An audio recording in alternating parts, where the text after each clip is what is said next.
Hi guys, welcome back to the Thinking Wealth podcast. So last week we had Aaron Love Yahaya, which was a great episode. And this week we have now got Grant Robe. I don't know Grant particularly well, but we mix in similar circles online. His experience and his outlook on life, I think you'll really enjoy.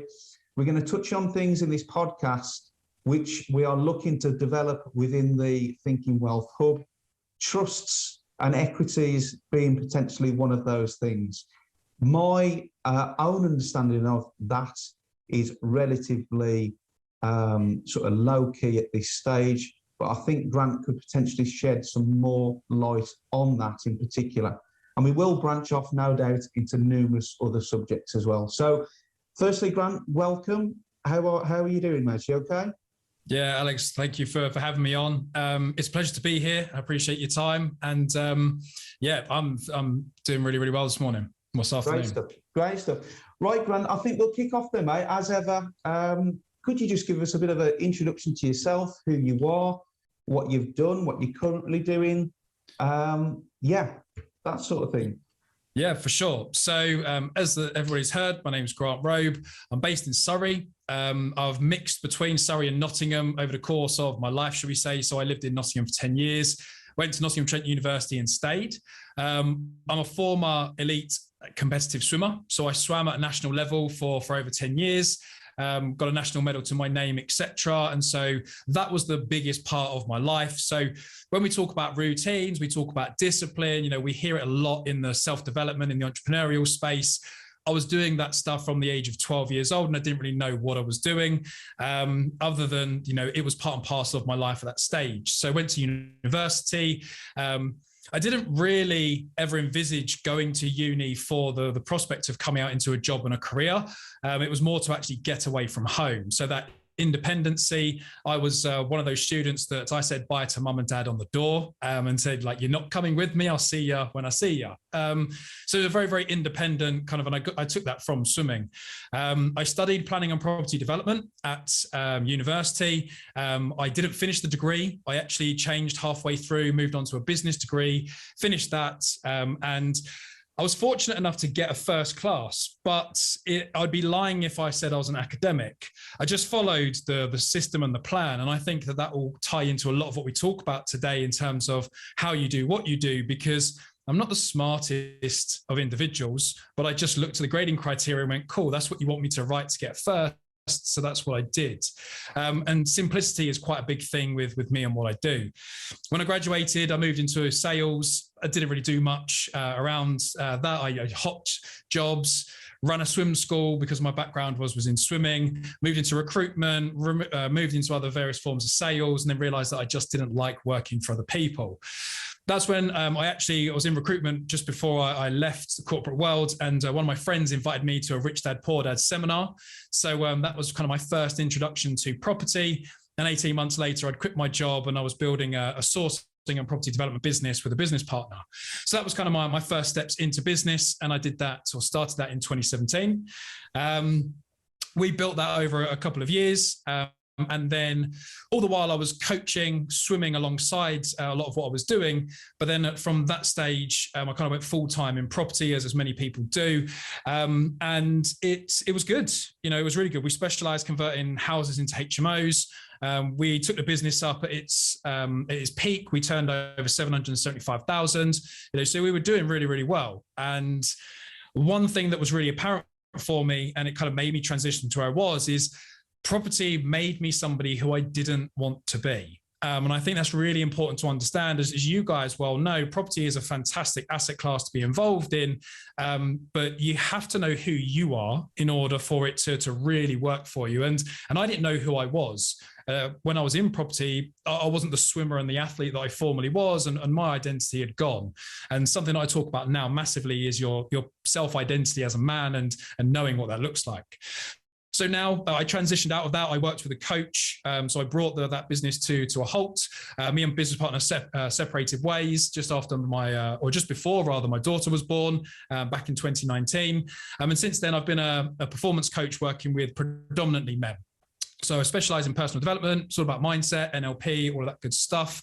But going back to my swimming days, it's all of the fundamentals that I learned as a teenager competing in high level sport, and understanding that we do have time and you are the full creator of your reality, and getting people to understand they're in full control of their behaviors. So I now specialize in that. I do high performance coaching. I'm still involved in a lot of property circles, but that's not the main facet of what I do.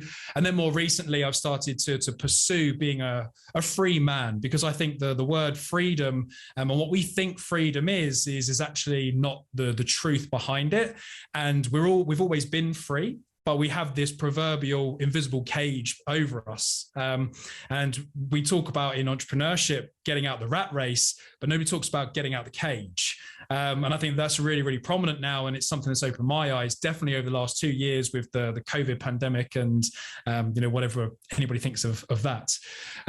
So that's hopefully a good, short, but fairly lengthy explanation around me, and hopefully it gives your listeners a good flavor of kind of the context and background of what I've been up to. No, that's fantastic. And I think it's important to point out at this stage, and our members will have a greater understanding of this already. You've touched on a few points in that first part from yourself about taking responsibility, about working out who you are. And I think naturally when you go through, I hate using the word journey, but it's the only one that's in my head at the moment. When you go through this journey of maybe setting up your own business, being amongst people within property, the property industry in general, you can get knee deep into it and go feet first and full steam ahead. And then you quickly realise that there's still this void, and there's a lot more to life than just turning out properties and making cash. And I think that goes sort of full circle, and it's something that I've experienced, and Alex has got sort of goes on to different levels with all of that, the spirituality sort of side of things. But yeah, from our perspective, it sort of allows you to open your own eyes on yourself. And I think the biggest thing people struggle with is wanting to look in and wanting to find out. Completely agree. And I think that just to add to that, brave enough, you work out so much and you actually find out who you are. That's the prominent point. Building on that, we're all accustomed to the cliche phrase of you're the average of the 5 people that you spend the most time with, yet nobody's willing to spend just time with themselves. They're not willing to sit there and just think about the thoughts that are going around their head and face them head on. And I think that for me now, especially for men and around masculinity, men are scared to question their identity in case they feel as though they're politically incorrect. They're scared to be men. Like they can't do that because it's violent. Can't do that, it's perceived as aggressive. Can't do that because I'm being suppressive towards my other half. And it's all bullshit.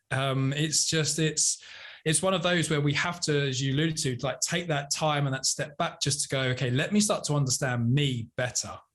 Take our own counsel. Absolutely, yeah, absolutely. And I think we'll probably get into that in even more detail. But no, mate, that was a fantastic introduction. I think your life experience is completely tailored to the sort of guest that we want on the podcast. So I'm glad you've come on. Amazing. What is very interesting, what you mentioned a moment ago, is your sporting background. Again, that's something that both me and the other Alex have got in common with yourself. Mm-hmm. How would you say your swimming days, so to speak, and I haven't done it myself, but I know there's an incredible amount of discipline, physically especially, and even like dietary, no doubt. Mm-hmm. All of that. How did that impact on you in your early days? It's interesting. So early days as an athlete, you don't think of it as any different. It's just what you had to do, So 13 years old, I started morning training, so before school. So I was getting up at 4:30 at 13 years old, So then, when I talk to people now about routines and you see, the 5 a.m. club and the 4 a.m., all this other stuff, it's like, was doing it at like 12 years, 13 years old, and so you take for granted at that point in the early stages because it's just what needs to be done. And because at the age of 12 was the first year I qualified for nationals, to be a national level swimmer, you have to be training at that level a good 12 to 15 hours a week, and that's outside of anything else that you've got going on. And so you learn a lot about yourself, because we talk about time management, we talk about discipline and all these other things. And as ultimately as a young teenager, but still very much a child, you have to make decisions. You have to decide, am I going to go to parents' evening or am I going to go to training? Am I going to go to McDonald's with my friends or am I going to watch what I'm eating? You're consciously aware of all the things you're doing. And at that age, you don't know what it means in the wider context. You just think it's relevant for your sport. So it influenced a lot. And I think that one of the biggest things that I took from competitive sport and now as a father that I guide my daughter to do is you understand the side benefits or the other impacts that it brings as you grow and you look back and you go, I'm so glad that I did that, or I was in that environment, or I was able to take part in those opportunities. And so now in terms of the structure and the discipline and the things, it's not the mastery of the skill at those ages, it's the commitment. And I think that's a really important thing for people to understand is competitive sport, whilst the sports is good and competing in a sport that you love is great, it's looking at what it actually does for you as a human being. The discipline, the commitment to self, the commitment to others. Swimming's an individual sport, but we still had team events that we had to show up for. You didn't want to let people down. I had a huge amount of respect for my coach. And even there was a blip in my career, shall we say, where I started to blame my coach for my lack of performance. And even then, that makes you reflect, because I look back on that now and go, how immature was I? Giving away the control of my self-control and putting that on somebody else. So it is phenomenal. Like I owe a lot to swimming. Yeah, I can imagine. And it's something that I mean, none of us are perfect, but it's something I try and live my own life by. Is that self-responsibility, good and bad, whatever it is, always take it on your own shoulders, because, well, it's always stood me in good stead. And it sounds like, again, that's a common trait here between ourselves, especially early on. I can imagine that's had some real positive impacts, even to, like you say, to the point where you're sort of breeding it in your own family now as well. So that's fantastic, mate. Let's just move it forward into sort of an investment context then, Grant, just for a moment. So you've sort of gone through property circles. What were you doing specifically? What experience have you got in that route? So I specialised mainly converting houses into HMOs. So we started out as many individuals doing a property journey, or I started out with a bank of mum and dad's. We had some inheritance money, some money saved aside. I come from a traditional working class family. So my dad is an extremely hard worker. He still works hard now because that's, it's what he's always done. And so the journey started there, started in Nottingham, and it actually started, off the back of going to these seminars and I guess getting excited. A friend in the swimming world was selling a second, well, he was moving house and selling it, but he had been renting it out in the meantime. And he just said to me, you started to get involved in property. Do you want to buy this? And naively, I just said, yeah, okay, cool. And so then went away, spoke to mum and dad, raised the money to do it, etc., and got started there. Stayed in Nottingham, started to look at HMOs for ourselves. So we did a couple of 5-bed HMOs. We did a 7-bed HMO. Nottingham City Centre's Article 4. It has been since 2012. So went through all the trials and tribulations of working with the councils through those legislations. Took some massive risks. Nearly had a heart attack. Like all of these things, right? So it built up from there. I met a business partner halfway through developing a 7-bed HMO. And then we found that we had opposing skill sets and we thought that would be good to kind of complement each other. So then we joined forces and started to do it together. And then we got involved with a company called Sourcing Investments. And basically we got introduced through the Rich Dad Poor Dad network to overseas investors. So then we were building portfolios or helping overseas investors bring money into the UK, set up companies. Whilst we weren't in the logistics of setting up the companies, etc., we were just involved and around the process. And then we were their hands on the ground, so we were the project management, we did the sourcing, we did the running of the deal, and then the handover to lettings at the end, whether that was a short-term whole HMO let to maybe a care company or assisted living or something like that, or it was professional tenants, and so we did that from 2017, or the end of 2016, early 2017, right through till the middle of 2019, together, and then we parted ways kind of April, May 2019, and then I continued to do that for another year, just over a year on my own, down here in Croydon, because I moved back at this stage. And then brought kind of all of that to a close at the start of lockdown 1. But over the course of that period, we were involved in, I think it was, I can't remember off the top of my head, it was over 40. So we did over 40 conversions in that time period. So we were very busy. Our peak was we had 15 live sites all over the country. So that was very interesting to run that.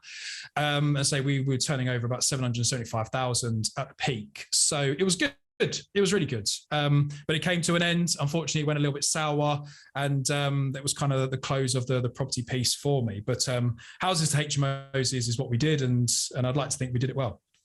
Great stuff. Now that's really really useful to know, and I think the members and the wider subscribers to our YouTube channel would really appreciate that. So yeah, thanks for delving into that, mate. It's from our experience, it certainly isn't for the faint-hearted. I know you go into most new things with a certain level of naivety, but I think property is particularly one of those things that really stands out when you do actually get into it.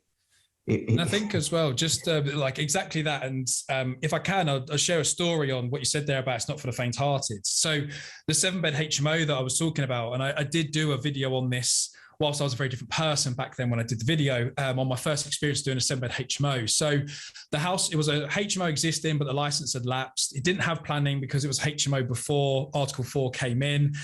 Went on the market pretty cheap, and I saw it and I was like, you know what, I know the area, I've lived down the road, this would be a great student HMO, etc. Got in contact with the agent, the owner direct, and started this project. Unbeknown to me at this stage, because this was the first time of dealing with Article 4, this was the first time in dealing with a lot of the legislation that I then became very, very familiar with. I didn't really know the risk profile of what I was getting into. And I think that's a really important thing for the listeners straight away is whilst we can take this approach of, learn as we go and, just imperfect action and all this other stuff. You have to prep yourself for what you could be getting yourself into, not from the ramifications of your actions, but from the emotional roller coaster that is going to take you through. If in your mind, you are not strong and resilient right now, from my lens, I would say don't put yourself through some of what, those property journeys could bring. So the reason for that context is, going through this process, developing this HMO, we bought it on a bridge. We did a exchange with a delayed completion. We got access or got granted access up front to start the work and all these other things. So like when I say I took the risk to get this done, I went balls deep day one. And we started to do the work, et cetera, and then halfway through the refurb, I'm about £50,000 into this refurb. And basically just keep getting pushed back from the council to say, you're not going to get this paperwork through, you're not going to get this license, we're not going to grant planning. Then I got the bridging company saying that we're not going to release any more funds till you got the paperwork. And then my broker saying, we're not going to be able to refinance this. And I'm here going, holy fuck, like I'm 75 grand or whatever it is tied into this deal already. I've got commitments left, right and center. This delayed exchange of delayed completion with an access or grant for access is subject to, if we don't complete, the property being in the state at which we took the keys over. And I'm here having gutted the place and I'm going, oh fuck, like I'm in balls deep. And this is important because I'm sure we'll get onto this when I talk about common law. Whilst I did planning and property development, it had a law module, I didn't fully understand law, and I didn't fully understand the power of having contract knowledge, but also the difference between sovereignty, the difference between legalese, the difference between what's fraud on a letter and what's not, and all of these other things. And I don't have evidence to say that this is what saved me, but now knowing what I know, I'm pretty certain it is. In my evidence file to the council, I was rebutting all of their paperwork back to me, like, no, you're wrong. Here's the evidence. Here's the evidence. Here's the evidence. And what I didn't know is that was the best thing I could have done. Every time they sent me a letter, I wrote back and was like, no, here's the evidence. No, I'm not accepting that. Here's the evidence. And then I included 3 documents that got this entire deal, I believe, over the line, and I didn't know it. And that was 3 affidavits of truth. And what I didn't know at the time is an affidavit of truth is you saying, this is the absolute truth, and I'm putting it in paper with my signature on it, and I'm putting it in front of you. You have to rebut that and show me evidence that I'm lying. And if you cannot do that and you cannot put it in writing, this is now law, this is now truthful, and it's how we move forward. And I didn't know that at the time. But now knowing what I know, hands up and hands on my heart, because my evidence stack was so good, and I topped it off with those 3 affidavits of truth from the landlord, from the neighbors, from myself. When that went in, they had nowhere to go. They had to grant that permission. And so I think, had that not happened, I did have a panic attack and a breakdown in the middle of Nottingham throughout this entire process. So I may not actually be here had that not got over the line, and God knows where else I would have been.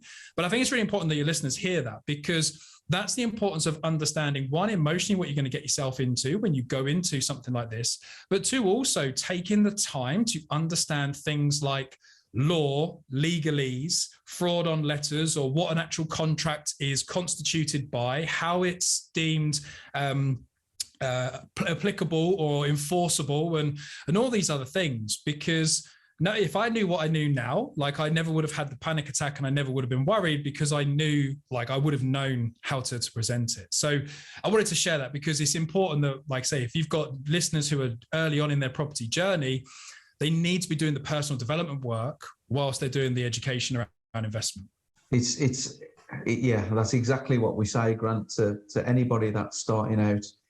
Our hub has 5 sections. So you've got cryptocurrency, property, precious metals, and then there's a financial IQ and a mindset section. And we always say, make sure you do the mindset and financial IQ sections before you do anything else. Because without that, for all of the reasons you've just given, the example you've just given, you won't be able to handle it mentally and emotionally. And it's so true. I mean, we've got our own examples numerous times over. You've just shared one there. It really is important to make sure you are prepared in that sense before anything else. For sure. So you touched on just a moment ago as well, Grant, that this partnership that you did have with this business partner led into the business that you set up of sourcing properties as well. Was that for the overseas investors that you were sourcing for? Yeah, that's correct. Yeah. Yeah, that's something else, another sort of revenue stream that people can go down, isn't it? HMOs, it's something we've got a lot of experience in. I'll share very quickly another example of a reason why to be as emotionally mature as you possibly can be before heading into this. I took on a lease option of a property that I converted into a HMO, 14-room HMO myself.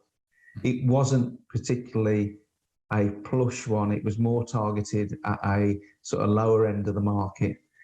I did all my necessary checks, references, etc., etc. And I ended up about 2 months down the line, this guy stopped paying his rent. This is after I've checked that he's actually got work and he's employed. And this guy actually turned out to be a heroin addict. gosh. Would you believe? And I actually met the guy, and he looked relatively clean. He ticked the boxes. He obviously knew what he was doing. So in the end, I had a 14-room HMO. The floor that he was living on, or everybody else left because of all the trouble that he was causing. So yeah, I mean, that was just headache upon headache. But again, it just emphasises the point that you've just made, that you do have to really set yourself up mentally. There's no question of that. For sure. And it's a great vehicle, don't get me wrong. And you know, people, I think yourselves included, you can utilize it to create the lifestyle that you want, and it can be a very, very good tool. I think, like, personally, I find it difficult to believe when people say, oh, you know, I'm so passionate about property.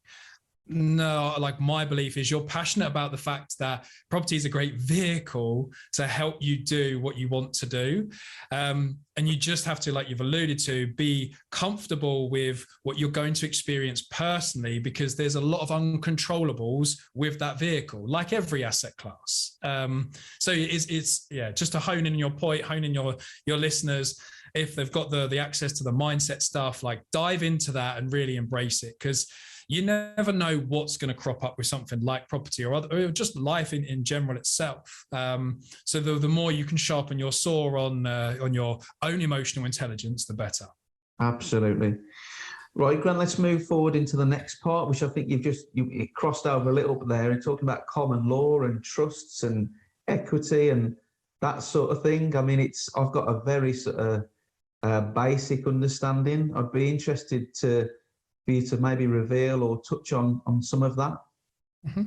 Yeah, for sure. So I'm not going to advocate to be an expert, nor is anything that I say going to be construed as legal advice. I'm going to get that in there because... Got to get that in, mate. Absolutely. But I think it's a really important topic because it's still relatively new to me. So I've been researching this and actioning and implementing what I've been learning for about 3 months now. I was really diving into it before that and understanding it. And again, like, for the listeners, like, sharing transparently, this was because inside there was stuff going on out of my control, and emotionally I was having to deal with new stuff. And so where my interest in all of this came from is I got so fucked off with feeling the way I was feeling. It was that whole, I'm saving face on the outside and I haven't got a fucking clue what's going on inside. I was at a new level of growth. And so it caused me to then go down some rabbit holes, to start asking some questions and actually try to justify to myself why I was feeling the way that I was feeling. So I'll touch very briefly on a couple of topics, and then if you want me to dive into deeper on any of them, then just let me know. So the first one is we are led to believe that we are something that we are not. And so the big eye opener for me is our name and the power of our signature. And I'm going to use the pandemic and things like the furlough schemes, the Civils loans or the bounce back loans, or all these other things, because inflation's at 6%, all the cost of living's just been uncapped in certain remits. Like, we're all about to feel the pressures of what we've been hearing around this. So our name and our signature is the most powerful tool that we have. And one of the biggest concepts that I struggled to get my head around initially is that money and debt do not exist, right? From a rich dad, poor dad perspective, we've heard that there's good debt and there's bad debt. Well, I'm here to kind of contest both of those and go, debt doesn't exist. There is no such thing as debt until you put your pen to paper and you sign the paperwork. It's called a promissory note. And some people may have heard this if you start to talk about partnership programs for fractional banking and all this other, black market behind the scenes stuff we're not supposed to know about that the banks do with our proverbial or perceived fake money. But when you understand that, there is no money until you sign a piece of paper, there's actually nothing to ever worry about when it comes to money. But we're never taught that. So that was the first eye opener for me, is that actually I'm in control of all of the money that I'll ever need, because until I put my pen to paper, money doesn't exist. There is no new money. And if you look at the UK's debt rate or the US debt rate, debt is going up so quickly because people keep signing paper. That's the only reason it keeps going up. Then lo and behold, we're supposed to pay interest on the debt that didn't exist before. So where's the interest coming from? Like it gets into this cycle. And that really opened my eyes. The other side to this is then you look at it to say, well, how can signing a piece of paper be where money comes from? And there's various theories on this, and I'm unconclusive in where I stand with it, but there's a thing called a Seska V Trust, and it's something that was set up back in 1666. There were lots of different kings and individuals that kind of played a part to this. I'm not going to go into the details behind it, but it's said that when we are born as a man or a woman, the weight at which we are born, along with our original birth certificate, because we don't actually have a copy of our birth certificate, we have a certified copy, but we never hold the original because that's copyright of the Crown Court, which is a limited company, not just the monarchy. So when you start to look at this, it's said that our birth weight in gold is put aside for us, and that is our trust. And it increases in value, and it's in our family name and all these other things. So every time we sign this promissory note or a contract, or what we think is a contract, it's said that, we're dipping into that trust, and that's where this money is coming from, that we don't know that it exists. So there's that element that really opened my eyes. And then I was like, well, if that is true, then how is all of this going on, and how is this all occurring? And it goes back to then the legalese and the language that happens. And so if you start to look at us as a person or a citizen, that actually means that we're an employee, because the United Kingdom is a corporation, it's a company. And so is the UK government, it's a company. And when we identify as a citizen or a person, we are affirming that we are a participant within their company, we're virtually an employee. And so, for example, when we do a tax return and we sign an SA 100, if you actually read the SA 100, you are authorizing them to take money off you. If you never sign the SA 100, they can never take money from you. If you request from HMRC the law that says that they are rightfully allowed to collect money from us, without using the Malicious Communications Act, like pieces that they're not allowed to use with like harm or loss or cause damage or other things, they're not allowed to do it. They're actually not allowed to take the money from us until we sign a piece of paper. So I'll stop with this rabbit hole here, but I would encourage the listeners to start to look into the power of their signature and what it actually means around money. Because when you start to sign things, like especially in property, you sign mortgages and all the rest of it, you're creating that money. You've already it's already in existence, but you just don't know it in that sense. So brought it into existence by signing that contract. Yeah, absolutely. Whatever it might be. It's a real eye-opener. Hence why, again, that's why we say start with the financial IQ and mindset sections. And it is one massive rabbit hole, which leads to another rabbit hole and another one and another one. Yeah. So, where do we take this? Because this could literally go anywhere. Yeah, I'll leave that one there, because I think it's important for people to go and do their own due diligence on that and be familiar with it. But I think that one thing that's really changed my life now in the way that I see things is two things. If your listeners can start to see themselves as men and women, so I am a man or I am a woman, I'm not a person, I'm not a Mr. or Mrs. And all of these other things, you start to think about what you're doing and how you do it very differently, because the laws for a sovereign person, whether you believe in common law or natural law or otherwise, are very different to acts and statutes. An act and a statute cannot be applied to a man or a woman. Mm-hmm. So anything, any act, any statute cannot be applied to a man and woman. So until you say on a piece of paper, yes, my name is, Grant Allen Robe, all in caps letters, and I'm signing this piece of paper, say that is me. Yeah. It's not applicable. To jump in, Grant, to use an example of the last 2 years, when people were sticking a mask over their face because they thought they had to, they didn't, in a nutshell.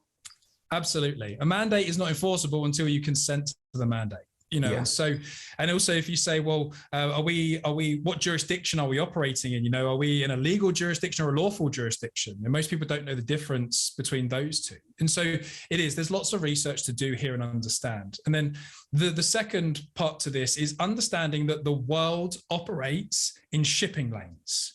We've all heard the phrases, struggling to keep my head above water, or citizenship, or partnership.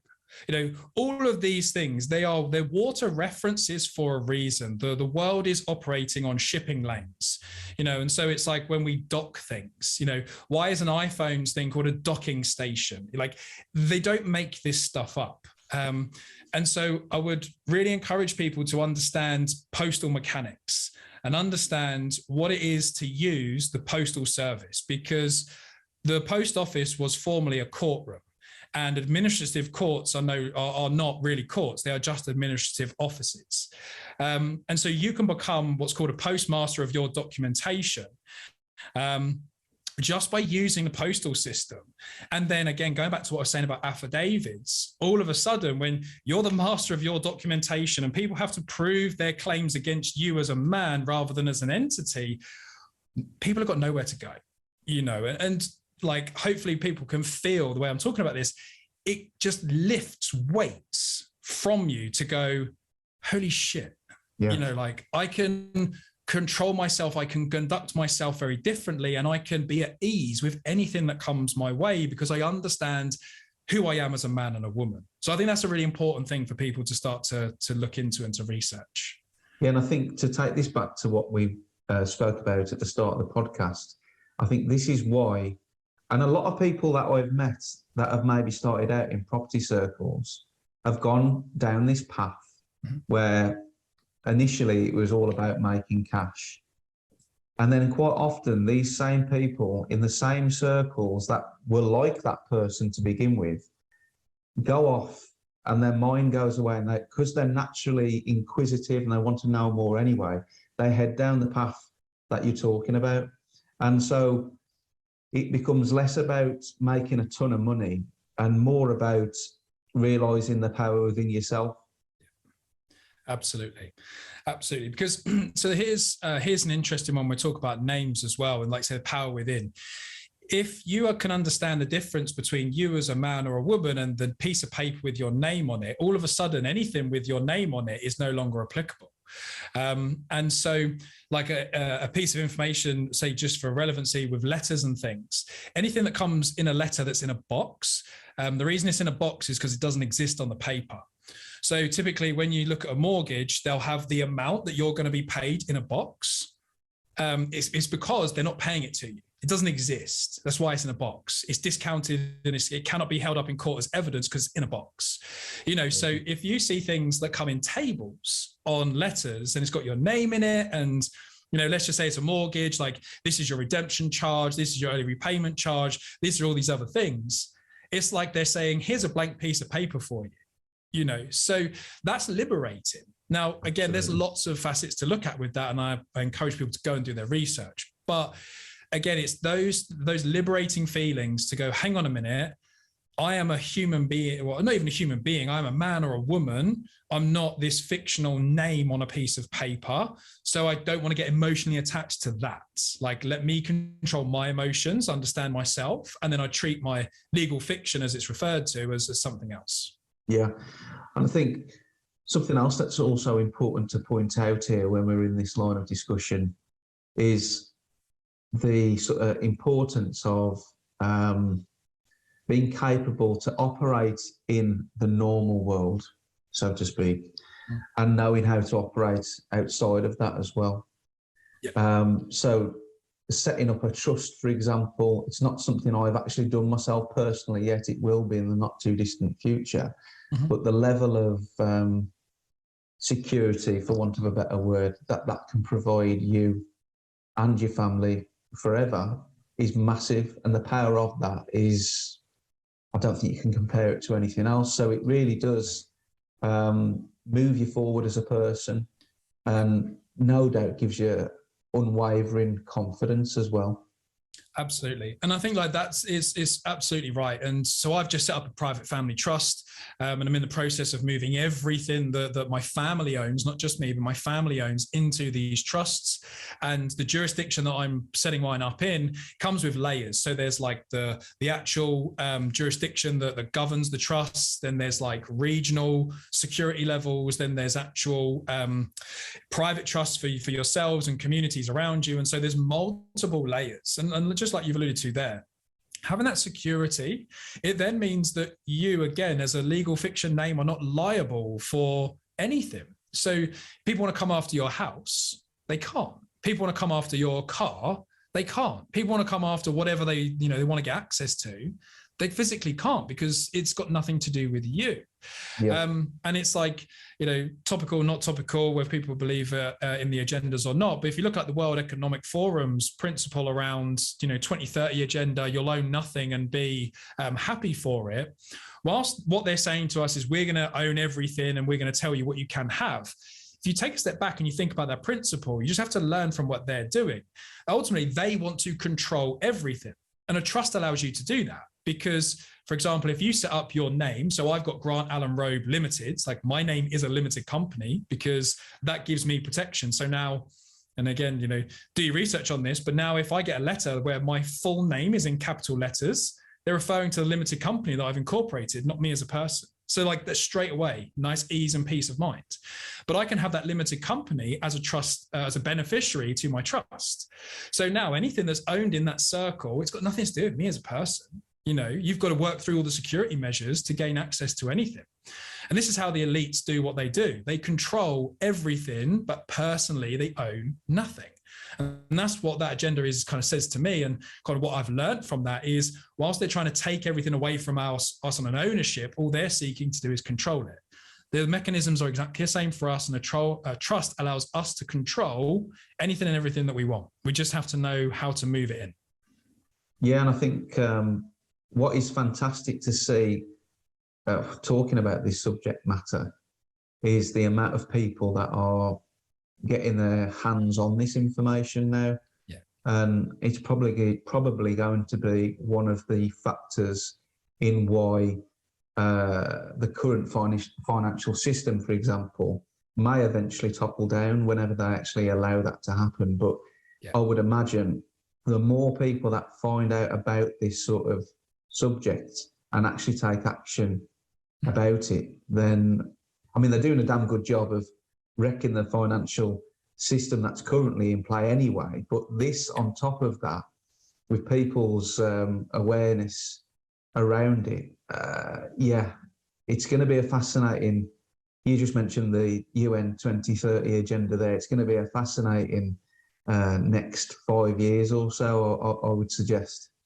It is. And I think as well, like going back to knowing yourself and understanding that, it's why I believe is why this stuff has come about, because there's so much questionable stuff around our identities, and I speak a lot about masculinity and how feminism and toxic masculinity and all of these things are pushed and promoted and kind of mainstream to cause men in particular to doubt themselves.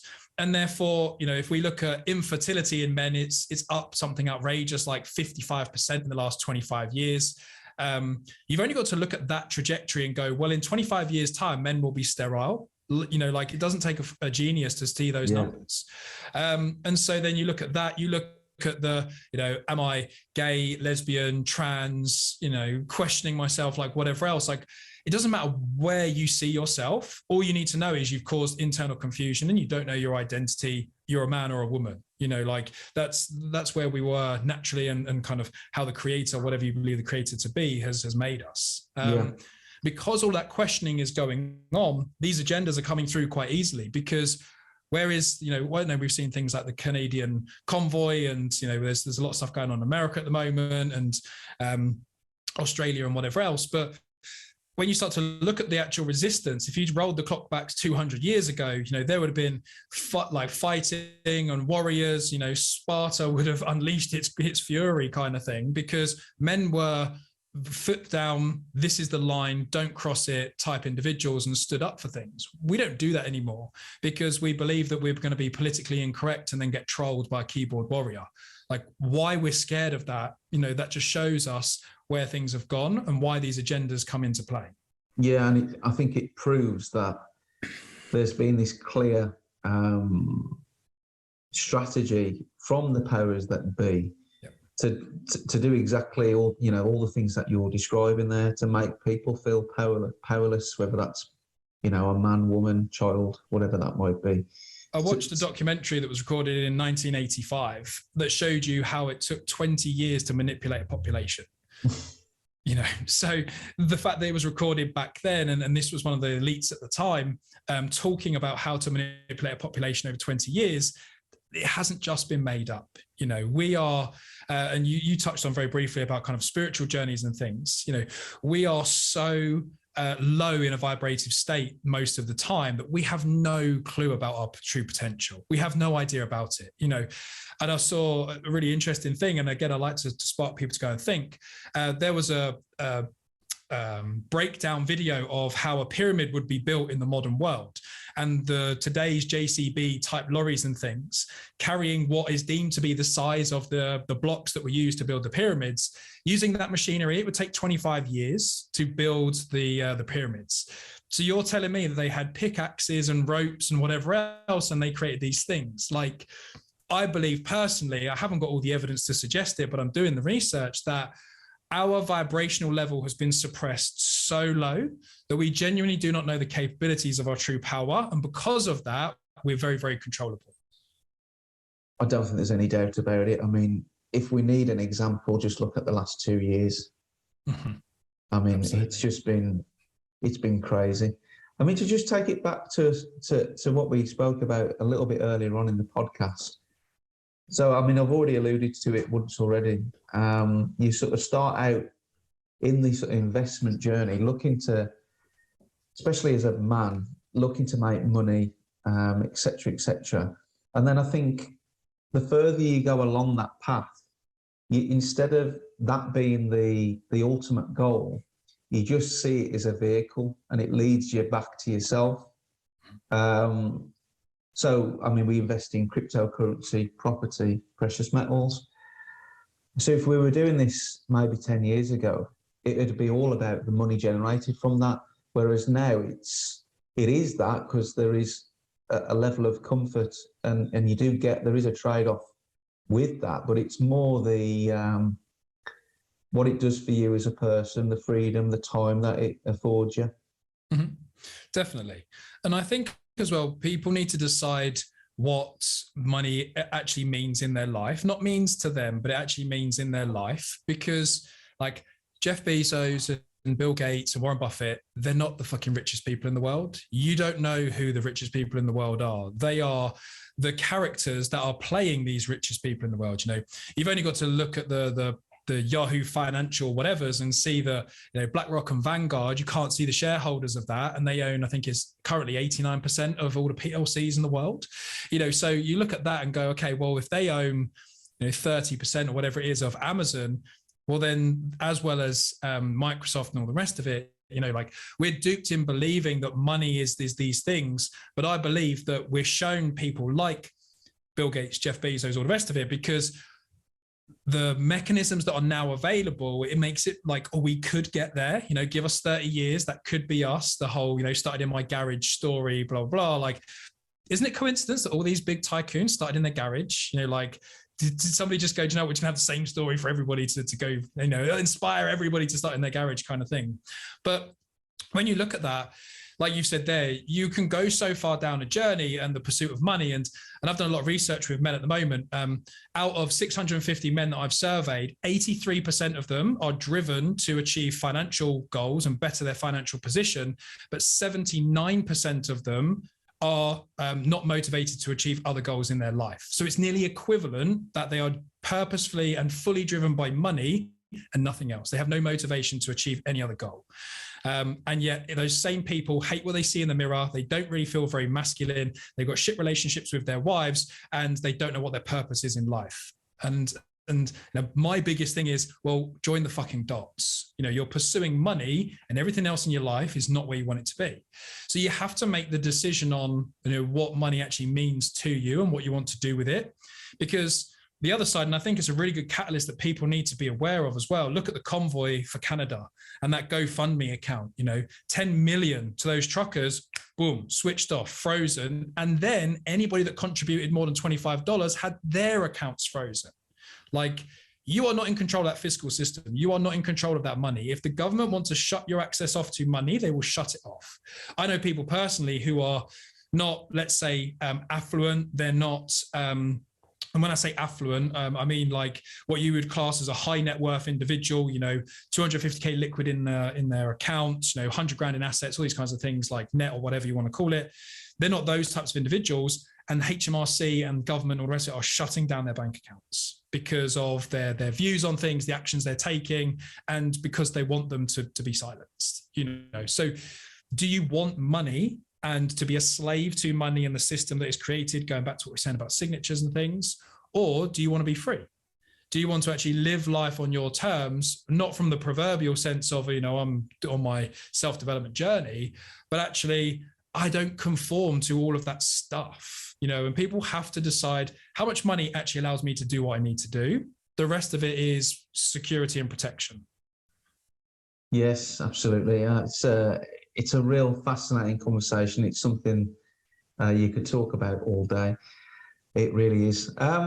Grant, just with what we've already spoken about during the podcast, and bearing in mind that I think I would suggest the vast majority of our members to date are potentially in the early days of their sort of investment journey. There goes that word again. I can't bear it, but there we go.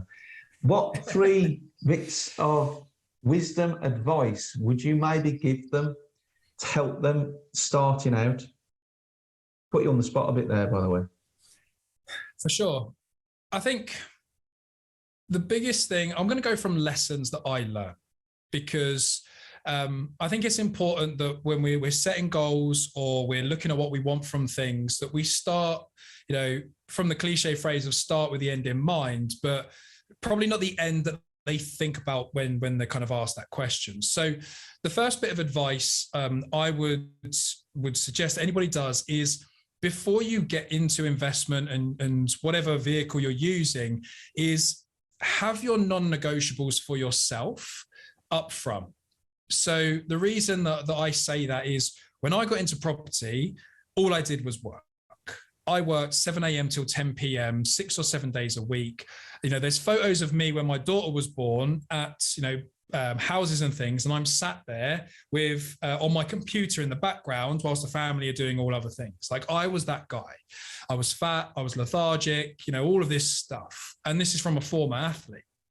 So I never had any non-negotiables. So set non-negotiables for yourself, for your health, for intimacy, for just general connection and spirituality, and that actual self-education of whether it's to do with law, legalese, sovereignty, whether it's mastering a skill, whatever it might be. Like, have non-negotiables before you start to prioritize the investment journey, because then that holds you accountable to yourself to say, right, before anything else was in my life, this stuff was important to me. And I'm going to be committed to myself in seeing that through, irrespective of how big the pound signs in my eyes get, or how much I'm actually doing to generate wealth. So that would be number one. Number two would be success is a feeling, not a financial or material result. And always remember that, because I've worked with clients in the past where we've set financial goals and they've achieved the financial goals. One of the best was an extra 100K bottom line in 6 months. And the conversation we had at the end of that was, how do you feel? And it was like, not how I thought, that elative moment never came. So just remember that your success is personal to you and it's a feeling. You will feel it here rather than it will be out here and you'll be able to touch it. How common is that, Grant? I think I wouldn't have to do anything else, to try and generate any form of remuneration or kind of energy exchange, money, whatever you want to call it. If, I had a penny for every time somebody was driven by success and it was a material thing. The third and final thing, I think, for me is for men in particular, and I'll make it tangible for women, but for men in particular, a man is at his best when he's creative. And a man's biggest purpose in life is serving a mission bigger than himself. Money is not bigger than you. And the pursuit of building a business is not bigger than you. And so I think start with, again, the mindset that things like property, crypto, whatever it might be, they are just vehicles and they're not bigger than you. So be creative, really understand yourself. Again, like you've alluded to, your listeners have got access to mindset resources, to financial IQ resources. Do the hard work on yourself, and find out what you're truly driven and compelled to do. And you will only do that by doing that work. And so a man needs to be creative. He needs to be purpose driven, and his mission needs to be bigger than himself. So the vehicle is not bigger than the man. For ladies, and this is going to be controversial probably for most of them if they're in this space as kind of a driven entrepreneur, is you are the polar opposite to a man. So your energy is very different. And in order to be powerful, you need to be complementary to a man rather than going head to head and conflicting in the same space.